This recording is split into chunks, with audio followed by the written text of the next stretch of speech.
देखो, जब भी कोई बड़ा व्यक्ति कोई स्टेटमेंट देता है तो वो एक वैल्यू वाला स्टेटमेंट होता है और उससे आगे क्या क्या आपको दिख रहा है उसको आपको जानना है। इससे पहले वेदांता के चेयरमैन भारत भी सरकार भी अपने कारोबारी यानी कि उद्यमियों जैसे कि यही हैं और तेल वाली कंपनियां हैं उनकी तरफ एक दृष्टि बनाए कि हाँ आपको उत्पादन करना है तो भारत के अंदर ही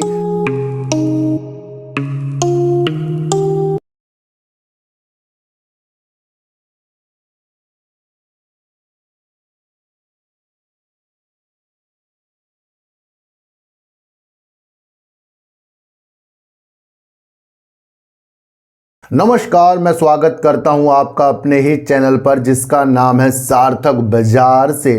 आज हम बात करेंगे अडानी एनर्जी सॉल्यूशन जो शेयर है, जो आपको पता ही है ट्रांसमिशन का वर्क करती है, उसको किन दो बैंकों ने, बड़े बैंकों ने लोन दिया है और उससे उसकी क्या आगे की वृद्धि होगी उस स्थितियों को समझेंगे।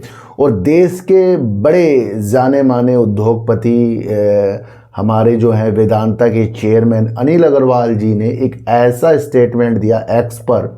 देखो, जब भी कोई बड़ा व्यक्ति कोई स्टेटमेंट देता है तो वो एक वैल्यू वाला स्टेटमेंट होता है और उससे आगे क्या क्या आपको दिख रहा है उसको आपको जानना है। इससे पहले वेदांता के चेयरमैन ने कहा था, बहुत पहले कहा था कि कॉपर जो है अगला सोना है। और आपको क्या देखने को मिला कि कॉपर के रेट कहाँ से कहाँ चले गए।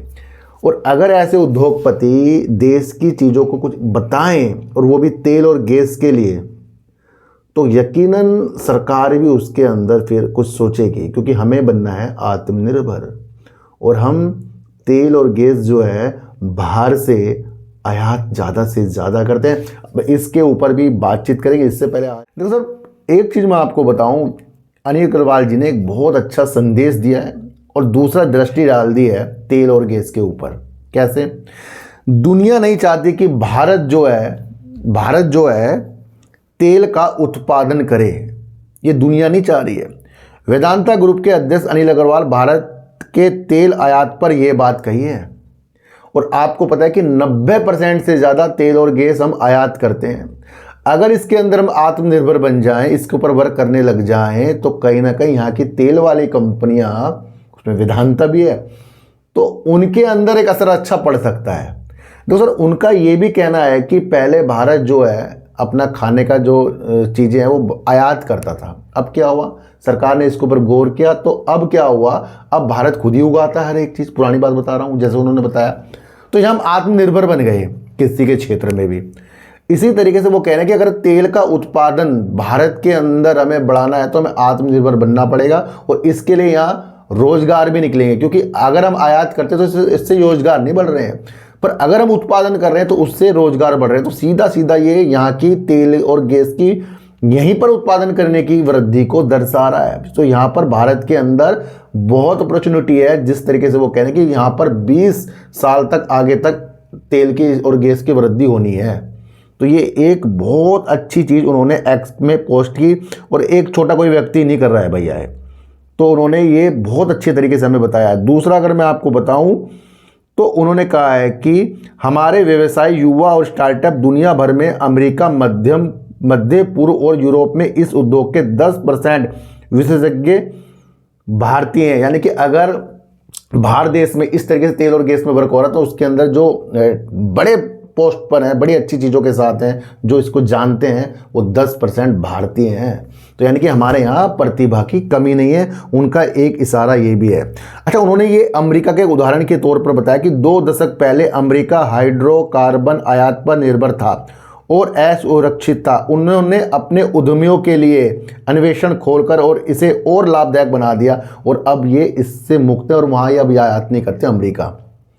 तो उन्होंने एक दृष्टि दिखाई कि अगर भारत भी, सरकार भी अपने कारोबारी यानी कि उद्यमियों जैसे कि यही हैं और तेल वाली कंपनियां हैं उनकी तरफ एक दृष्टि बनाए कि हाँ आपको उत्पादन करना है, तो भारत के अंदर ही ज़्यादा से ज़्यादा उत्पादन हो सकता है। दुनिया नहीं चाहती कि भारत तेल और गैस का उत्पादन भारत के अंदर ही करे, क्योंकि दुनिया चाहती है कि भारत एक बाजार की तौर देखती है कि अपना वो तेल और गैस कैसे भारत के अंदर भेजें। तो उन्होंने आयात पर बोला है। अभी देखा ना, रूस से हम तेल खरीद रहे हैं, फिर अमेरिका इससे कर रहा है। भैया उन्होंने कहा ये चीज़ें मनमानी वाली जो चीज़ें हैं इसको हमें इस तब समाप्त करना पड़ेगा जब हम इसका उत्पादन खुद करना शुरू कर दें, और ये बड़ा काम नहीं है, उन्होंने ये कहा है। तो कहीं ना कहीं उन्होंने अपनी स्थितियों को बहुत अच्छे तरीके से हमें बता दिया है। तो ये एक छोटी न्यूज़ नहीं है, मैं आपको बता दूं, ये एक बहुत बड़ी न्यूज़ है जहाँ पर उस वृद्धि की ओर इशारा हो रहा है कि अगर यहाँ की कंपनियाँ तेल पर वर्क करें तो अच्छे सुनहरे अवसर आ सकते हैं। तो इन्होंने फ्यूचर दिखा दिया भैया।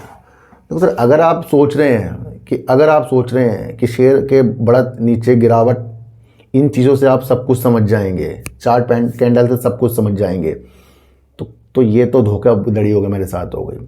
और अगर आप देखते हैं कि किस चीज़ के ऊपर व्यू आगे के लिए बढ़ रहे हैं, चीज़ें चल रही हैं, उसको आप समझते हैं, तो आप एक अच्छा वर्क कर रहे हैं, आप चीज़ों को समझते हैं।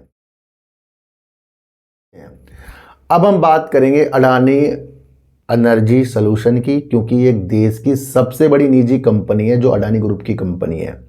ये ट्रांसमिशन में वर्क करती है। मान लो एक स्थान से दूसरे स्थान तक बिजली को भेजने का कार्य जो है, वो भी कई किलोमीटर तक का जो कार्य है, वो कौन करती है? अडानी एनर्जी सॉल्यूशन करती है। तो अपने आप में एक अच्छी कंपनी है ये। दूसरा, आपको समझना पड़ेगा कि अगर कहीं बिजली बन रही है तो उसकी निकासी के लिए भी भैया टावर और तारों की तो आवश्यकता होगी, तो उस जाल के लिए वर्क करती है। तो ये इंपॉर्टेंट इसकी समझ में आई। वैसे आपको देखने को मिला अडानी ग्रीन एनर्जी जो नवकरणीय ऊर्जा की तरफ वर्क करती है। दूसरा, इसकी अडानी पावर, तो आदि तो इनकी खुद की पावर की स्थितियां हैं, तो ये अपने द्वारा भी अपने कार्य को बढ़ा सकती है। तो इनके जितने भी कार्य हैं ना, एक दूसरे से मेल खाते हैं। तो अडानी एनर्जी सॉल्यूशन के अंदर एक बहुत अच्छी न्यूज आई। देखो सर, इनको क्या करना है, समझो, इनको एक विस्तार करना है। राजस्थान से उत्तर प्रदेश में बिजली का एक जाल बिछाना है, ताकि एक स्थान से दूसरे स्थान तक बिजली जा सके, नवकरणीय ऊर्जा वाली। तो यहां से इस उद्देश्य के लिए इनको चाहिए बहुत पैसा। अब इनकी बातचीत हो रही थी, दो बड़े दिग्गज बैंक हैं जापान के। अब जापान के बैंकों से इनकी बातचीत हो रही, तो जापान के बैंक अब इनको दीर्घकालीन इस योजना के लिए ऋण देने के लिए मंजूरी मिल गई है। और ये ऋण की अभी पता नहीं कितनी अमाउंट है, लेकिन जब दो बड़े बैंक दीर्घकालीन के लिए एक योजना के लिए, परियोजना के लिए लोन देते हैं, और वो ऐसे ग्रुप को जो बड़ा विस्तार कर रहा है, तो ये सच में एक पॉजिटिव न्यूज है अडानी एनर्जी सॉल्यूशन के लिए, समझिए। तो इसमें से अगर एक बैंक का नाम बताऊं तो एसएमबीसी है, जो यस बैंक के अंदर भी हिस्सेदारी लेकर बैठा है। तो उन्होंने एक बहुत बड़ा बैंक है, और अब परियोजना क्या है, बिजली वाली चल रही है, तारों वाली। तो ये आपके समझने से थोड़ा सा पढ़ के सुना दूं। अडानी एनर्जी को MUFG और SMBC के नेतृत्व वाले जापानी बैंकों के कस्टोडियम से ऋण मिलेगा, दोनों मिलकर ऋण देंगे। तो ये आप समझकर चल सकते हैं। 6000 मेगावाट की निकासी के लिए वर्क हो रहा है। 950 किलोमीटर लंबा ये पावर कॉरिडोर राजस्थान के बादला को उत्तर प्रदेश के फतेहपुर से जोड़ेगा। राजस्थान से उत्तर प्रदेश को जोड़ने वाली कितनी बड़ी परियोजना है, ये आप समझकर चल सकते हैं। अडानी ग्रुप की इकाई ने कहा कि ये साझेदारियां महत्वपूर्ण परीक्षण प्रौद्योगिकी में जापान के नेतृत्व और भारत की मेक इन इंडिया के लिए वर्क हो रहा है के तहत एक अच्छा वर्क होगा, ये आप समझकर चलें। इसके लिए कौन, इनकी नवकरणीय ऊर्जा को बढ़ावा देने के लिए कौन वर्क कर रहा है? भेल और हिताची एनर्जी इस कार्य के लिए वर्क करेंगे, ये आप समझकर चल सकते हैं। अच्छा, थोड़ा सा अगर मैं इसके आपको प्रमोटर बताऊं तो 71.19% जो सबसे ज़्यादा है, जो अडानी ग्रुप है। FIs कंपनी के अंदर 13.47% है, DIs 10.14%, और DIs के अंदर अगर हम देखें तो LIC है, दूसरा SBI फंड है, और पब्लिक मात्र काफ़ी कम है जो 5.20% की है। कहीं ना कहीं ये जो न्यूज़ है अडानी एनर्जी सॉल्यूशन और अडानी ग्रुप के लिए बेहतर है, जहां वो उसके प्रोजेक्ट के लिए वर्क हो रहा है। तो किसी भी प्रोजेक्ट के लिए कुछ चीज़ें न्यूज़ आती है तो वो तेजी के भाव से मत देखें, मजबूती के भाव से आपको देखकर चलना पड़ेगा। आपको एक चीज़ और बता दूं, मैंने इससे पहले भी एक वीडियो बनाई है सुजलॉन एनर्जी के ऊपर। उसके अंदर कुछ टारगेट कम हुए हैं, कुछ निगेटिव कुछ पॉजिटिव न्यूज़ है, उसे भी आप समझ लेना।